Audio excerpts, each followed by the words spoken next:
This is Master Boy Productions.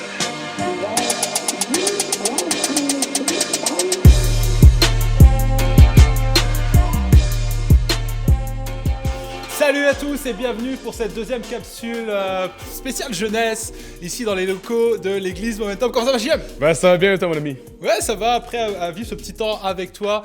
Comme je vous le rappelais dans la dernière capsule, c'est une capsule spéciale pour tous les jeunes entre 15 et 25 ans. Mais il n'y a pas de flicage. Si tu as plus de 25 ans, t'inquiète pas, ça va bien se passer quand même. Tu peux se jeter quand même, t'inquiète pas. Juste pour vous rappeler le concept, on a toujours dans cette capsule une petite vidéo en intro où on parle d'actualité. Et après, on répondra à vos questions également que vous nous avez envoyées. Et la petite vidéo d'actualité aujourd'hui, JM, c'est un buzz total sur les réseaux sociaux. C'est le papier toilette challenge, le PQ challenge. Et on a beaucoup de nos jeunes qui y participent. Apparemment, ils ont beaucoup de temps à tuer. Et puis, on va vous les balancer. On a 4 personnes qui nous ont envoyé leurs vidéos. Et on va regarder ça ensemble et commenter, JM, s'il y a des choses à... Je balance avant. Il y a des belles performances, hein. Allez, c'est parti. Belle performance. On balance ça. Lourd, ça c'est Sem. Lourd. C'est costaud. Voilà, il a fini avec les mains. C'est C'est costaud, hein. C'est costaud déjà. Ça va monter en puissance, vous allez voir, ça va monter en puissance. Jameson. Ah, j'aime ça. Oula. C'est lourd, t'as vu? Aile de pigeon. Trop facile, Pigeonnette. trop facile. Pigeonnette qu'on appelle dans le métier. Madagascar en force. Aïe. Jason, le géant. Non, en Goliath. Angleterre. Harry Kane. Non, oh, par contre, Il est content alors que la fin c'est pas terrible. Oula. Jérémy Besnard. La Bretagne. Regarde ça. Ça fait tour du monde quand même. Oh, il finit. Ramos. Et les gars, les chaud. Et je me dis quand même, il y a des gens, en fait là, ils nous ont envoyé comme leur meilleure prise, on est d'accord? Parce que je suis sûr, ou alors si c'est la première prise. C'est la première, ils sont vraiment forts en vrai. Ils sont vraiment forts. Ce qui est ouf, tu fais quoi comme métier avec ce genre de prestations? Tu fais quoi? Tu fais du cirque ou Franchement, je pourrais pas te dire. Je sais même pas, pour créer un métier carrément. Jongleur de PQ. Quand ils vont se pointer à la NPE, les gens après la quarantaine, ça va être folklore. Qu'est-ce que t'as appris de ta quarantaine? Bah, tu vois, je sais faire ça, frère, tu vois. Par contre, JM, écoute, vu que c'est apparemment quelque chose que les gens attendent, et je vais te proposer, Jean-Marie Mourier, oui, toi ici présent, un petit défi, un petit battle de PQ Challenge. Est-ce que t'es prêt? Est-ce que t'es chaud? Ah, je suis pas prêt. Oh man.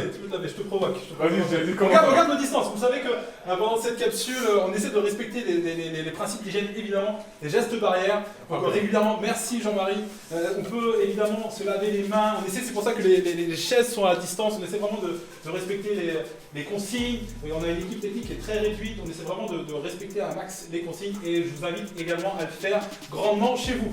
Est-ce que vous êtes prêts, monsieur Mourier? Tiens, allez, Vas-y, commence. On est hyper précis pour savoir qui commence. D'accord. Le gagnant, il choisit. Non, mais attends, ça va être trop long, je commence, c'est bon. J'assume. T'es prêt? T'es prêt? Bon, regarde, admire.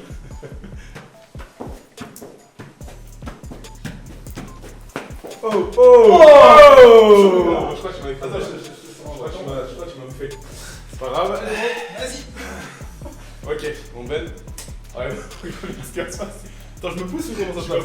La caméra, je pense que là, faut les couper au fait. D'accord. On reprendra avec un autre montage. Allez, c'est parti. Bon, C'est parti. j'utilise ma. Ah non, mais c'est normal, j'ai pas de chaussures. Je prends des chaussures. Non. Le gars, il est en ma bouche. Tu veux Tu veux que je fasse ma deuxième... Vas-y, fais en attendant, je vais prendre mes chaussures exprès jaunes. Ok, la première était beaucoup meilleure. C'est ce que je pensais. Allez. Tiens, monsieur Mourier, après on va pas passer une émission à te voir chausser tes chaussures. Là, t'es parti. C'est parti, vas-y. C'est la dernière, hein. Ok. Attends, je recommence. Voilà, ok, c'est parti. Merci, monsieur Mourier. Vous n'êtes pas obligé de l'applaudir, d'ailleurs, c'est... Merci. On voit que t'es à l'aise. Voilà, donc je vais pas commenter ta performance, évidemment, je suis pas là non plus pour te tailler, mais on peut quand même dire que c'était assez pitoyable. On peut t'applaudir, Ben. On peut t'applaudir pour tes 8 jongles. N'hésitez pas à nous balancer vos vidéos si d'autres ont fait des performances au niveau du papier toilette challenge. C'est ça. Ou si d'autres choses. Lancez-vous des défis également. On vous lancera certainement des défis dans les prochaines capsules. On va vous lancer des défis, mais également envoyez-nous des défis peut-être à proposer aux gens chez eux. On a envie de voir comment tu vis ta quarantaine. Évidemment qu'il y a plus à vivre que le papier toilette challenge, on est d'accord? Je suis d'accord avec toi. Et c'est pourquoi ce soir, notre thématique parle du temps à tuer, du temps à perdre ou du temps à capitaliser. À racheter. À racheter, effectivement. Est-ce que tu peux nous balancer la première question vidéo, JM, s'il te plaît? Ouais, carrément. Donc, on compte la première question. Bah, carrément, je vais mettre la vidéo. Comme ça va être encore beaucoup plus parlant.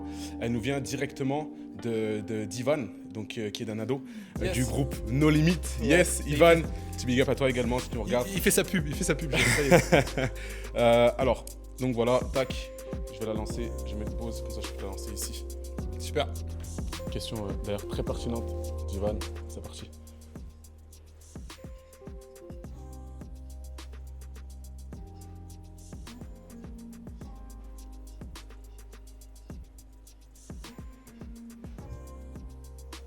Ok, on voit cette question, mais il y a eu des petits bugs. On voit comme quoi Apple ne fait pas que des choses merveilleuses, apparemment, Jean-Marie. Non, en gros, ce que dit Ivan là-dedans, c'est que il y a les échéances qui arrivent, notamment au niveau des études. Il a des devoirs à faire. Et là, il est en plein confinement, etc. Donc, par où commencer? Donc, énormément de choses à faire. Par où commencer? Ouais, clairement. Et merci Ivan, parce que je me retrouve également dans ces questions. Et je pense qu'on est beaucoup aussi à se poser la question de, en ce moment, même si on a beaucoup de temps, on a quand même pas mal d'échéances, surtout pour vous qui êtes en études. Donc, pas mal d'échéances encore. Et donc, du coup, moi, juste faire très très simple, juste donner quatre axes pour également s'organiser, structurer un peu son temps et puis surtout les échéances que l'on peut avoir. La première chose, je dirais que c'est définir les choses qui sont urgentes et pas importantes.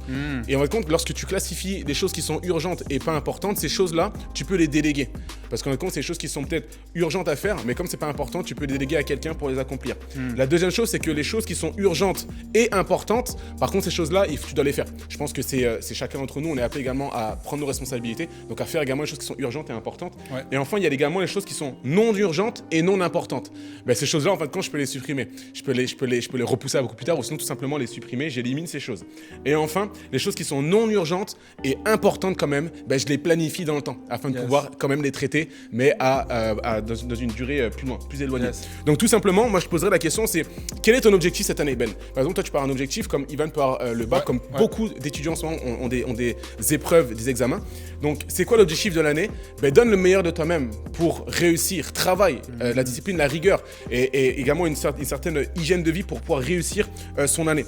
Moi, quand je regarde à la Bible les exemples que l'on a, par exemple, je vois que Dieu, de manière très simple, dès le commencement, dès la Genèse, Dieu en compte, il a fait les choses de manière très ordonnée, très structurée. Dieu est un Dieu structuré. Exactement. Ça veut dire que Dieu, en compte, il a créé l'environnement dans lesquels, après, il a placé des êtres vivants dedans. Ouais. Tu sais, il a placé la mer pour mettre les poissons, la terre, etc. Ouais. Donc, il y a une façon dont Dieu a créé les choses et le 7e jour, il s'est reposé. Donc, il y a également un appel à se reposer au sein du travail. Et enfin, la dernière chose, dans la Bible, je vois également Moïse. On voit à un moment donné Moïse qui travaille d'une certaine façon. Et là, il y a son beau-père, Jéthro, qui arrive et puis qui lui dit « Attention, si tu continues de travailler comme ça, tu vas te fatiguer et tu vas fatiguer également le peuple avec lequel tu travailles. On peut retrouver ce passage-là pour ceux qui veulent lire dans Exode 18. Donc, en compte, ce que va dire Jéthro, c'est simplement, en compte, tu dois apprendre à déléguer. Ouais. Donc, délègue, place des chefs de 1200, etc. Donc, le fait de déléguer, en compte, ça va te libérer du temps pour pouvoir, toi, être beaucoup plus efficace dans ce que tu es appelé à faire. Ouais. Donc voilà, simplement, Ivan, pour répondre à la question. Donc, structure, on organise et on délègue des choses qu'on n'est pas appelé à faire. Yes, tout à fait. Et on pourrait parler également des fils d'Issachar qui avaient la connaissance des temps, exact, de ce qui devait être fait. Et ça, c'est vraiment quelque chose qui est montré dans la Bible comme c'est important. Ce qui n'est pas important, c'est pas forcément de savoir ce qui doit être fait. C'est bien de savoir ce qui doit être fait, mais de savoir ce qui doit être fait, mais à quel timing, dans quel temps. Et les fils d'Issachar avaient cette connaissance. On peut prier pour avoir cet esprit de sagesse, de savoir ce qui est, comme tu l'as dit, prioritaire ou pas. Exact. Et commencer sa journée et commencer sa semaine, la structurer avec ce qui est important. Bien des fois, on remplit notre semaine de choses un peu secondaires, et elles nous prennent beaucoup de temps. C'est vrai. Réfléchir à l'importance et l'urgence. C'est une très très bonne réponse, JM. Merci de nous l'avoir partagé. Deuxième petite question, deuxième vidéo. Je crois que c'est Ariel qui nous envoie une vidéo encore une fois sur le temps et sur la gestion du temps, cette fois-ci, je crois. Exactement. Donc là, organiser son temps. Alors, je vais une petite pause là, tac. Tom Jeunesse, moi j'ai une question par rapport à la gestion du temps. Parce qu'avec la quarantaine, on est tous un peu coincés chez nous. Et en ce qui me concerne, je me retrouve avec bien plus de temps libre sur les mains. Et je voulais savoir comment bien investir. Est-ce qu'il y avait des conseils pour bien investir dans ce temps libre? Ou je sais pas, des méthodes ou des choses pour nous aider à utiliser ce temps de façon plus intelligente et plus productive. Merci. Merci Ariel qu'on embrasse. qui fait partie de l'équipe créative, l'équipe de danse, ici à l'église Momentum. Merci Ariel. Très bonne question. Je répète un peu la question d'Ariel. Dans son essence, c'était un peu, en gros, il va y avoir beaucoup de temps. Comment bien le gérer finalement ce temps qui est une opportunité, je crois, pendant les prochains jours et les prochaines semaines. Pour répondre à ça, je trouve que le danger principal, en fait, la question souvent qui revient sur toutes les lèvres, c'est comment pas tomber dans la passivité, dans l'oisiveté, pardon. Tu sais, c'est cette idée de, on a beaucoup de temps, je pourrais vite m'endormir, je pourrais vite en profiter pour juste chiller, regarder toutes les séries Netflix que j'ai jamais eu le temps. Comment faire et c'est vrai que c'est un danger. C'est un vrai danger et je pense même que cette période-là, si on fait pas attention, ça va pas être un temps qui va être productif. La Bible nous dit qu'on a été créé pour travailler. En fait, dans le mot travailler, c'est également le mot atteindre des objectifs. En fait, je crois qu'il y a une réjouissance, parce qu'on a été créé comme cela, il y a une réjouissance, JM, à se donner des objectifs et à les atteindre. Vraiment les atteindre. La Bible nous le dit. La Bible nous dit, nous sommes son ouvrage, nous avons été créés en Jésus-Christ pour des œuvres bonnes que Dieu a préparées d'avance afin que nous les pratiquions. Ouais. Dieu nous a donné des objectifs. Il a dit multiplier la terre, gérer la terre, c'est vous qui allez dominer sur les poissons, sur les êtres vivants, vous comprenez ? Il y a vraiment quelque chose de l'ordre du travail. C'est notre mission. Et puis Dieu, individuellement, au-delà de la mission commune à toute l'humanité, il y a vraiment une mission qui m'est propre à moi, qui t'est propre à toi, JM. Et on est heureux, on est satisfait que quand on atteint ces objectifs. Donc la première chose, c'est de se donner des objectifs. Exact. Même si on a beaucoup de temps à tuer. D'ailleurs, même les scientifiques, ils le disent. Ils disent, en fait, quand tu es en vacances, ça ne va pas trop poser de ne rien faire. Ils disent, donne-toi des objectifs d'excursion, donne-toi des objectifs pour accomplir quelque chose dans ta journée. Yes. Parce que c'est comme ça que tu vas être satisfait de tes vacances. Toi, c'est ce que tu fais, JM, avec moi ? Sincèrement, moi j'ai du mal à rester sans rien faire. Moi je suis peut-être plutôt dans l'autre extrême, mais je rejoins totalement ce que tu dis. Je pense que c'est important en effet de se fixer des objectifs. Carrément. On est satisfait quand on accomplit quelque chose, parce qu'on a été créé comme ça. Ouais. Et les scientifiques nous disent que ce que la Bible raconte en fait. Ouais. Pour cela, pour atteindre des objectifs, il faut planifier les choses.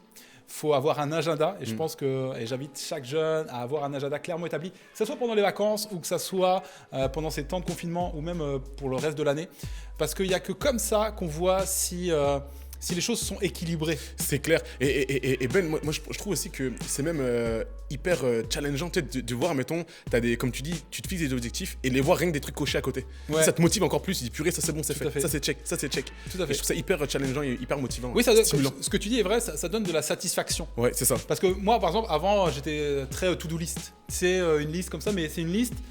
Tu la rayes en haut, mais tu en rajoutes en bas en fait. Et c'est une liste perpétuelle. T'as l'impression qu'en fait, j'étais jamais satisfait parce que j'ai accompli des trucs aujourd'hui. Ouais, mais il y en a 4 fois plus qui sont rajoutés. Et l'idée, c'est, on m'a appris à maintenant, cette to-do list là, tu la mets dans ton agenda. Et ce qui fait que tu ne te focuses pas sur toute ta semaine parce que c'est impossible de tout accomplir. Mais par contre, tu donnes des objectifs à la journée réalisables. Et comme ça, à la fin de ta journée, en fait, tu es satisfait. Excellent. Peu importe si tu as donné 2-3 objectifs et que tu les as accomplis. Excellent. La deuxième chose que l'agenda permet, ce que je disais tout à l'heure, c'est une notion d'équilibre. En fait, ton agenda va être très révélateur de est-ce que je passe trop de temps à chiller ? Est-ce que je passe trop de temps dans les études ? Est-ce que je passe trop de temps solo ? Est-ce que je passe trop de temps dans mes relations ? Est-ce que je passe trop de temps spirituellement ? Je m'entends là, je suis un pasteur, donc je prêche pour que les jeunes puissent passer du temps avec Dieu. Mais parfois, on vit en autarcie. Si pendant un mois, tu n'as vu personne, je pense que c'est pas équilibré. Si t'as pas travaillé, c'est pas équilibré. Tu comprends ? L'agenda va révéler énormément l'équilibre de ta semaine, de ta vie, et aussi va te permettre d'atteindre des objectifs. Ouais. Ok ? Je pense qu'on a été assez clair sur cette réponse. Donc, donne-toi des objectifs et planifie ça dans ta semaine. Ouais. Troisième et dernière question par rapport au temps. Comment accepter les erreurs du passé ? Parce qu'on ne peut pas rattraper le temps perdu. Ouais, c'est vrai. C'est ça. Donc ça, c'est une question qui traite il y a eu du temps perdu à cause de certains échecs qu'on a pu connaître dans le passé. Ouais, et puis je crois que ce que disait la personne, c'était par écrit, c'est cette notion de, pendant ce confinement, en fait, on a aussi beaucoup de temps de réfléchir et de faire le bilan de sa vie passée, de sa vie actuelle. Et c'est vrai que c'est une bonne saison pour ça. Yes. Mais parfois, justement, quand on a beaucoup de temps, on cogite beaucoup et des choses du passé reviennent. Ok. Et on pense avoir perdu du temps ou regretter certaines choses. Ah, exactement. On aurait pu les faire différemment. Ouais, mais moi, une des choses, Ben, que je pourrais donner comme réponse à ça, c'est que pour répondre aux échecs du passé ou les choses que l'on peut percevoir comme un échec dans le passé, tu sais, je me dis, je te parle comme si, mettons, t'es mon frère, comme si t'es mon frangin. Je te dirais, c'est déjà, on perçoit l'échec peut-être de la mauvaise manière. Et si on percevait l'échec comme le fondement de la réussite. Waouh. Là, t'inverses le Pour, truc. pour reprendre ce qu'on a entendu il n'y a pas longtemps dans une semaine de jeûne et prière momentum. Mais, T'as marqué des points. Hein. mais, non, mais sincèrement, je suis totalement d'accord avec cette pensée de et si l'échec devenait le fondement de la réussite Tout à fait. et si on partait dans cette culture de honorer l'échec, tu sais, plutôt de culpabiliser lorsqu'on a échoué. Mais si je partais plutôt de me dire, hey, j'ai échoué, mais tout le temps où j'ai marché sans tomber, c'est peut-être aussi une victoire. Donc, au lieu de simplement me culpabiliser, bah, peut-être percevoir l'échec comme un tremplin vers l'avenir. Bien souvent, l'échec, je trouve que c'est une chose qui va nous maintenir dans le passé et qui va nous garder emprisonnés dans des pensées, des activités du passé, alors qu'on doit vivre l'instant présent. Et moi, dans la Bible, je me dis, quel personnage de la Bible a pu vivre également une histoire pareille? Ouais. Mais dans Job, pour moi, Job, c'est l'exemple personnel. On a chacun peut-être des personnages par rapport à ça, mais pour moi, Job, il répond parfaitement à cette question de... Mais Job, c'était un homme qui était juste et intègre. Ouais. C'est Dieu même qui le dit, le qualifie de telle sorte, juste et intègre. Et là, on voit à un moment donné, Job, il lui arrive toutes sortes de malheurs. Et il ne comprend pas du tout ce qui se passe. Ouais. Comme parfois, c'est un certain d'entre nous. Il peut nous arriver toutes sortes de malheurs alors qu'on s'applique à marcher correctement avec Dieu. Une vie d'intégrité, une vie de pureté, En plus, sanctification. ça s'est pas dit que c'est de sa faute. En plus, Exactement. C'est carrément injustice. C'est indépendamment de lui-même, exactement. Et le truc, je me dis quoi? Je me dis que Job, mon gars, à un moment donné, il y a toutes sortes de malheurs qui arrivent. Et à la fin, dans Job 42, verset 5, il va dire une phrase, Ben, qui me... Non, il m'a... C'est trop. Il te scie de C'est trop. C'est trop. C'est trop. Job, il va On arrête là, prononcer... du coup. Ah, on peut arrêter là. Non, la phrase, carrément, quand tu l'as dit, tu dis comment un homme, après tout ce qu'il a pu vivre, peut dire une chose pareille. Ouais. Job va dire, mon oreille avait entendu parler de toi, mais maintenant mes yeux t'ont vu. Mon oreille avait entendu parler de toi, Dieu, mais maintenant mes yeux t'ont vu. Ouais. Littéralement, au sein de l'épreuve, Job, ce qu'il dit, mon gars, c'est quoi? C'est que au milieu de l'épreuve, j'ai découvert qui était Dieu. Ouais, c'est énorme. En gros, Job avait une connaissance de qui est Dieu à travers ce que les gens pouvaient dire de Dieu, mais maintenant il a une révélation de qui est Dieu parce qu'il a découvert Dieu au sein de l'épreuve. Ouais, comme Et de la théorie à la pratique. c'est ça, c'est ça. Et ça, je trouve ça extraordinaire. Donc, quand je parle de honorer l'échec, l'épreuve, l'échec, en gros, je te dirais que c'est plutôt au milieu de l'épreuve, où est Dieu? Et je suis sûr que si je me pose la question, je peux voir Dieu et je verrai Dieu au sein de l'épreuve, parce que Dieu ne nous abandonne jamais, c'est lui qui le dit, je serai avec vous tous les jours jusqu'à la fin du monde. Et à partir de là, je suis reconnaissant, je commence à honorer Dieu pour la situation dans laquelle je suis, même si c'est difficile, parce qu'en te disant ça, Ben, j'ai plein de visages, plein de Ben noms, oui. même moi, Il y a des des choses qui ont été- situations ouais, c'est tu vois, sûr. qu'on peut vivre en ce moment où des gens... Mais pourtant, je veux rester fidèle comme Job l'a été, parce que derrière, il y a une victoire qui est énorme. Ouais, et pour rebondir sur ce que tu dis, je pense que c'est important de dire que Dieu transforme le mal en bien, mais Dieu ne souhaite pas le mal.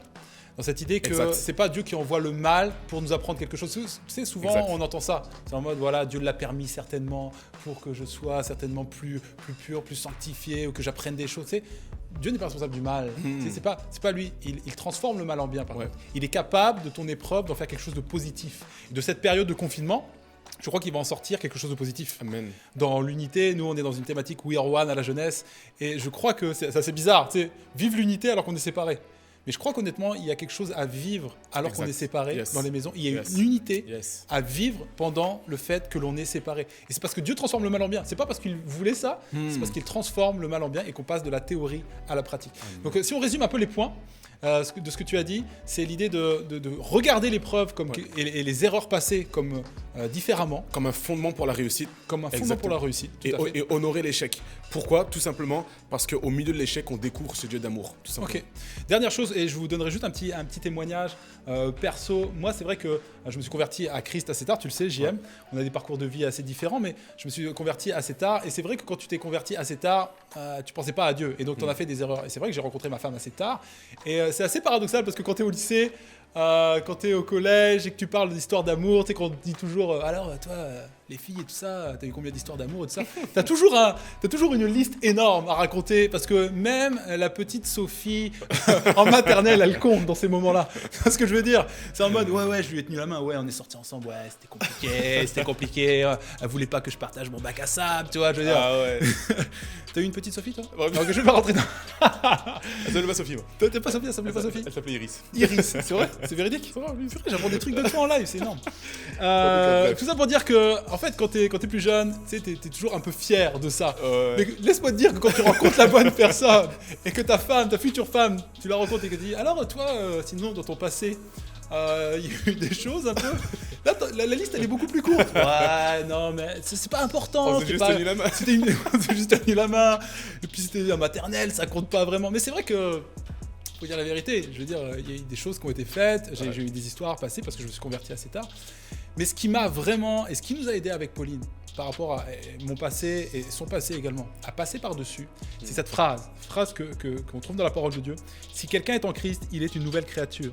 Les choses anciennes sont passées et voici, toutes choses sont devenues nouvelles. 2 Corinthiens 5, 17. C'est énorme cette phrase. Elle est puissante. Elle parle d'une nouvelle créature. En fait, on est des nouvelles personnes en Christ. Et donc, pourquoi on me reprocherait quelque chose à moi vu que je suis une nouvelle personne ? Et c'est pour ça que finalement le passé n'a plus d'influence sur moi. Exact. Et parce que Pauline sait que la personne qu'elle a devant elle n'est plus la personne qui a pratiqué ces choses-là. Exact. Et je sais qu'il y a des gens, et peut-être vous qui nous regardez, vous avez commis des choses terribles. Et on parle vraiment de choses terribles. Et je crois qu'il n'y a pas de choses que Dieu n'est pas capable de rattraper. Il n'y a pas de choses que Dieu n'est pas capable de pardonner par sa grâce et son amour. Donc vraiment, il y a un encouragement pour eux à dire « Je suis une nouvelle créature. Ce passé ne m'appartient plus. Il glisse sur moi. Pourquoi ? Parce que je ne suis plus cette personne-là. » Amen. Je crois que le temps passe vite. On va devoir conclure cette capsule. On aura encore des choses à dire, évidemment, sur cette notion du temps. Mais on va prier encore. On va prier pour ça, pour que le temps soit un temps favorable pendant cette période. Si tu me le permets, JM, je vais prier. Carrément, et on va conclure ces moments. Seigneur Père, merci pour ces instants qu'on a passés ensemble. Je te prie, Jésus, que ce temps soit un temps favorable, le temps de confinement, qu'on puisse le voir comme quelque chose de favorable. Un temps qu'on peut passer avec toi, un temps où on peut t'écouter, développer une intimité, te découvrir également dans une nouvelle facette que l'on ne connaît pas encore. Que ce puisse être un temps également où tu puisses nous rappeler que le temps passé est passé, mais que tu fais toutes choses nouvelles et qu'il y a un avenir nouveau et que nous sommes des personnes nouvelles. Père, aide-nous à nous détacher de ce qui est négatif dans notre passé, mais également à apprendre de ce qui est positif, de comment on peut apprendre et ne plus reproduire l'échec, de comment cette épreuve nous a rapprochés de toi. Père, aide-nous à voir avec les yeux que toi tu vois, comment tu vois la situation. Tu ne nous vois pas comme des hommes pécheurs, mais tu vois en nous des hommes justifiés, des hommes et des femmes qui n'ont plus de péché sur eux. Et au-delà de ça, au-delà de voir le présent, tu vois également le futur. Alors, oriente nos yeux également sur le futur, donne-nous des directions, aide-nous à capitaliser le temps, aide-nous à être organisés pendant ces jours et ces semaines de confinement. À nous de donner des objectifs. Donne-nous des objectifs. Donne-nous de comprendre ce qui est important, de ce qui est prioritaire, important, hyper important et de ce que l'on doit peut-être remettre à plus tard. On ne peut pas tout affronter en même temps, mais je crois, Père, que tu nous donnes également l'orientation et la structure et l'organisation de comment atteindre les objectifs que tu as mis toi-même dans nos cœurs et dans nos vies. Alors merci pour ce que tu vas faire. Je te prie pour chaque jeune qu'il puisse profiter de ce temps. C'est un temps favorable. Amen. Amen. Merci les amis. Merci d'avoir été avec nous. On vous retrouve dès demain pour une nouvelle capsule. Allez, ciao. Ciao, ciao.